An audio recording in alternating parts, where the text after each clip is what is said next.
Hello friends, and welcome to week 2 of the Chaos to Calm Challenge. We are resetting our life for the new year, and this week we are focusing on resetting our digital spaces.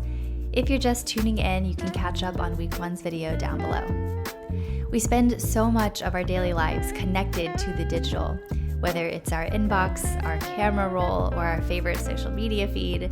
It's no wonder that this can easily become so dang cluttered, and it can contribute to a whole lot of unnecessary noise and mental clutter.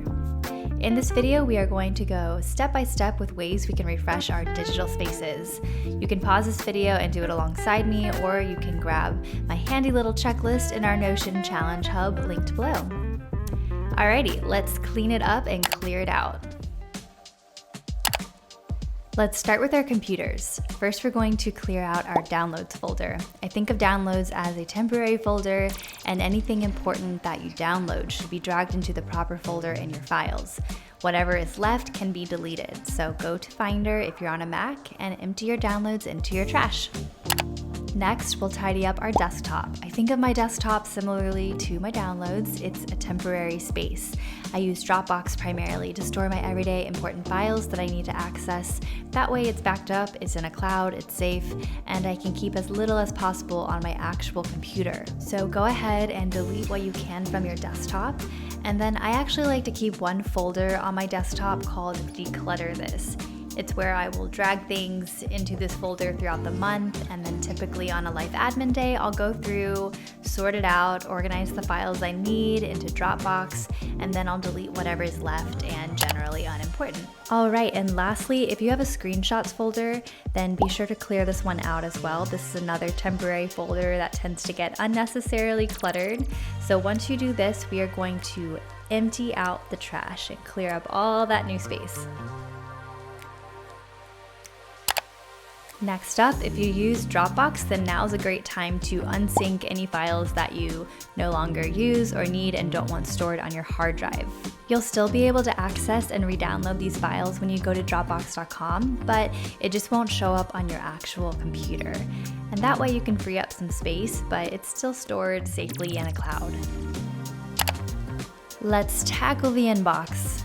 Inboxes, emails, I'm pretty sure this is a pain point we all share, but there is one very powerful action we can all take right now, and it will take you very little time. You ready for it?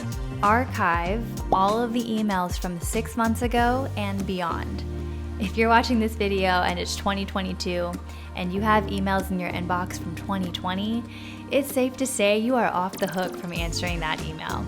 So go ahead, archive it. Archiving does not delete the emails, it just removes it from your inbox, but you can still search for it later if you need to. This is one step in how I get to inbox 0, so if you'd like to hear more about how I organize my inbox to repeatedly get to inbox 0, let me know in the comments and I'd be happy to make a video on it. That's it for our computers. Let's move on to our phones.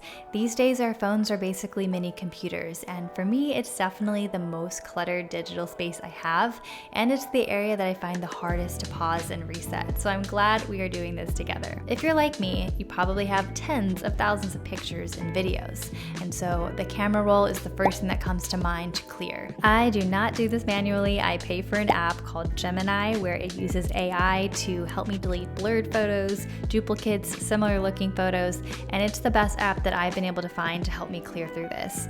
If you work for yourself, you can probably write this off as a business expense. I definitely do because I'm a content creator and I definitely use my phone for creating content. Whether you decide to pay for an app or do it manually, you can try decluttering your photos when you're waiting in line or in the waiting room of your dentist, whatever it is. It's not a fun task to do, but see where you can fit it in. Next, let's delete the apps we don't use. You can either delete the app completely off your phone, or you can delete the app from your home screen, but it's still in your library of apps if you need to access it.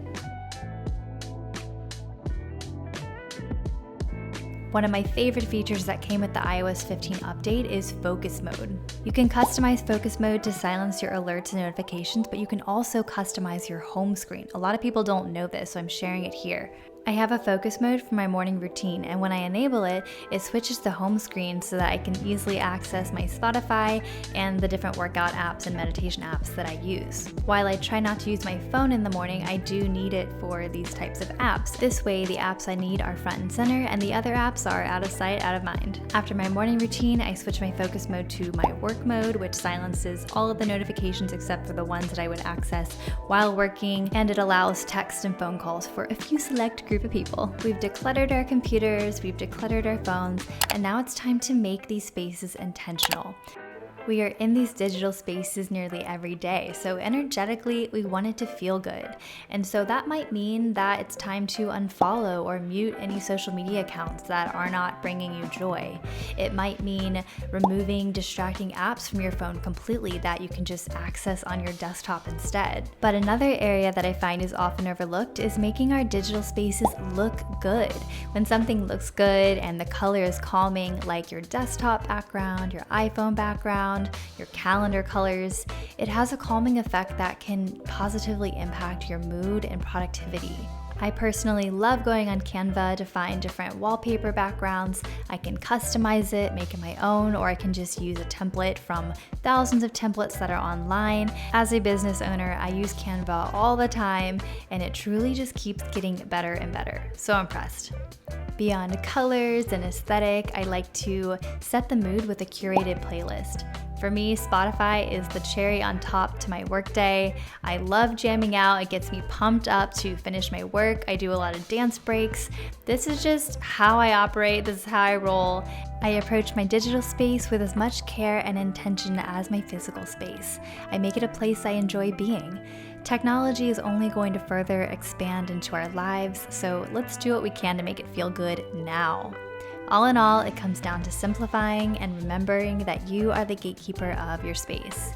Thank you for watching today's video and for joining the Chaos to Calm challenge. Next week, we are resetting our mind, so I will see you then. Bye for now.